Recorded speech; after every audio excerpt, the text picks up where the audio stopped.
So let's talk about the queen. In the Book of Changes, Hexagram 2, it's called the Kun, sounds like a queen, and that represents the queen. Talks about female in general. A female need to be very tolerant, need to accept a lot of things, receive the good and bad, create things. That becomes powerful. It also talks about something that I think very interesting is southwest is friendly, northeast is unfriendly. Can you tell me how it relates to the chess? Sure. When we talk about the southwest portion of the chessboard, that is where the queen starts. Its original position is very safe there. By the way, just want to add one thing. So when we do feng shui, southwest is about women as well. In the opening, your queen does have access to go directly to the northeast part of the board. But that would be very dangerous for the queen because there's so many pieces on the opponent's side of the board that can attack it from there. The opponent has a knight that can jump out and attack it immediately. The opponent has pawns that can just move forward and attack it. And so that movement from the southwest to the northeast would be very treacherous for the queen in the beginning. When King Wen created this hexagram, it was because his kingdom was seated in southwest compared to his powerful enemy, the Shang. They were on the northeast side of their kingdom. The first line in Kun Gua is 履霜坚冰至. It talks about frost is underfoot. So it's freezing, meaning that it's not a good time for the queen to move. Is that right in chess?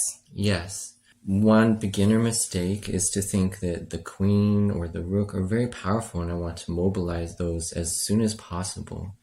But there's an expression in chess, a fool and his queen are soon parted because they'll overestimate that power of the queen and they'll move it out too early, which is very dangerous. So in the opening, you generally leave your queen unmoved until all of the less powerful pieces move out first. The minor pieces, the central pawns, those will move out in the beginning sequence of the chess game.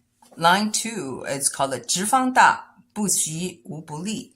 Means like you are so powerful, even you don't know the territory well. You are not in a very dangerous situation. You can escape. Is that true? Yes, it's very easy for the queen to escape in most situations because it has that flexibility to move in any direction as far as it wants. It has that flexibility to escape from danger easily.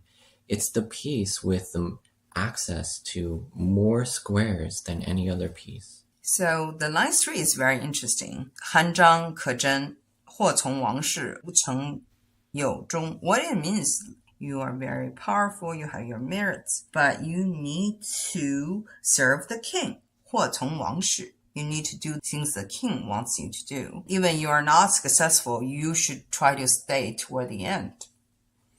That's very relevant for a couple of reasons. One is there's that parallel between line number 3 for hexagram 2 and line number 3 for hexagram 1. Line 3 of hexagram 1 talked about you need to always be wary, you need to always be cautious because the king in danger is the biggest threat. The king in danger is a bigger threat than your queen in danger, even though the queen has more mobility and power. So that queen will actually be forced to sacrifice itself for the king if required. If the king is in check and there's no other moves, you must move your queen in the way of the king and sacrifice your queen in order to continue the game. And even if you're not able to attack with your queen because of the threats of the opponent, sometimes you have to limit your queen to a defensive position in order to protect your king. Then can you explain to me about line 4? How does that relate to chess? 扩囊无咎无欲, which means in closing, or you tied up the sacks, and then you don't make mistakes, and you don't get honors. I think I understand. Uh-huh. So let me just explain what you just said and make sure that I'm on the same page. Tying up the sacks, that means keeping things contained. Does that sound about right? Yes, it also sounds like a harvest. You have a lot of things in your bag. One of the powers of the queen is tactics that the other pieces can't do by themselves, or can't do as powerfully as the queen. The queen has the ability to fly across the board with so much movement. It also has the ability, and you'll see this sometimes in chess, you can just constantly move your queen. Like, it's for free. You can just move your queen for free with the kind of abilities that it has. You can check the king with your queen, and then after that, you get another move with your queen for free. And that power of the queen is combined with tactics. And tactics is when the queen is able to go to a square where it threatens two things at the same time. And when you're threatening two things at the same time, you're going to win something, right? And so the opponent has to be so wary of the queen.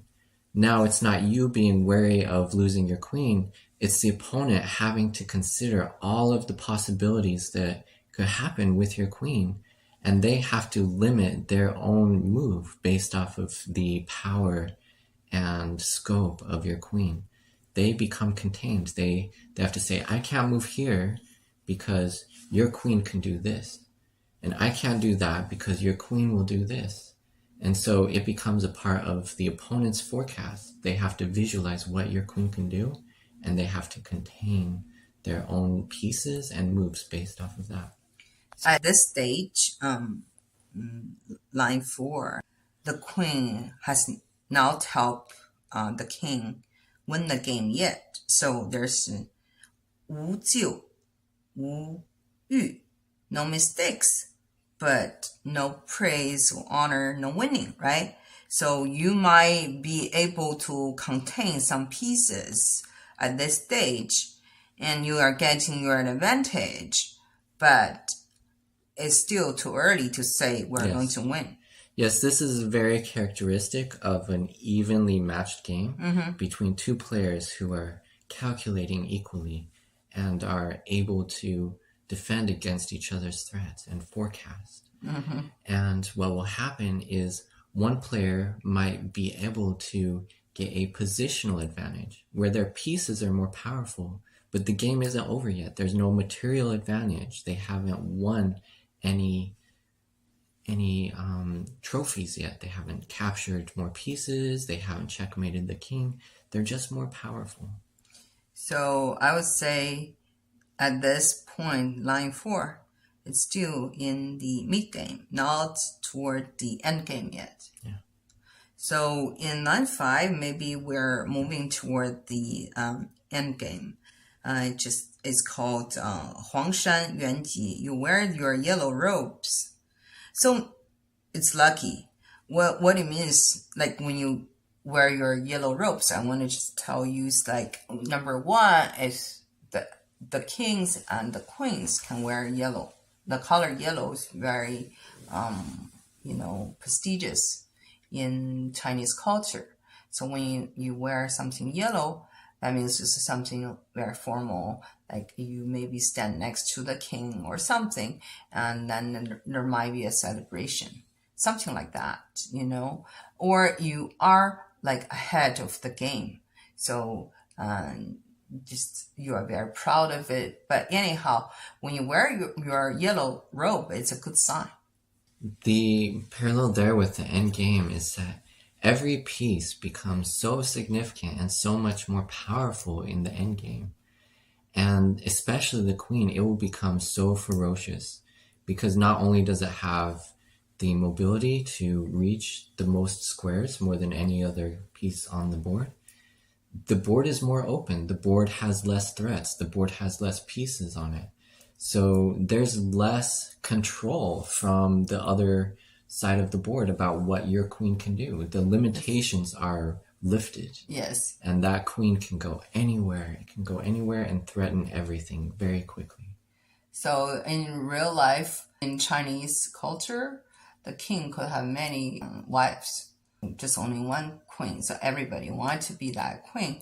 If this queen has survived and still can wear that yellow robe, it's like in the chess game, the queen is not being killed. At the end game, the queen is not being killed. It's very, very powerful. It's a very good sign. So it's Yuanji, it's very lucky because you are going to fight ferociously at the end game to protect your king. Is that right? Yes, and your queen gains control of the game. Yes. Your queen will make your opponent, it'll force them to make decisions Yes. based off of what your queen does. Yeah. For a new player like me, I most of the time can never survive my queen toward the end game. My queen will get killed in mid game most of the time. If I can reach to the end game, it's just like line 5. I'm wearing the yellow robe. Line 6 of Hexagram number 2 is my favorite. It's very epic a picture. 龙战于野 qi xue xuan huang. So 2 dragons are fighting head to head in the wild field, and the blood is dark red. That's like the end game. Yeah, the ferocity of the queen just displaying itself, especially if you have 2 queens on the board, one from each side. Mm-hmm. Each side has to consider the possibilities of the other queen. Is so ferocious, and it is such a factor in the decision-making process. Yes. So I like that explanation of the king and the queen. It seems that there are some correlation between these 2 hexagrams and the game of chess. Yes, absolutely. And then also we know the knight, we know the rook, everyone, the bishop, they have their power but limitations. It's very much like the balance that I Ching has been talking about. But we can just talk more about these things next time. Okay. Well, thanks for having me.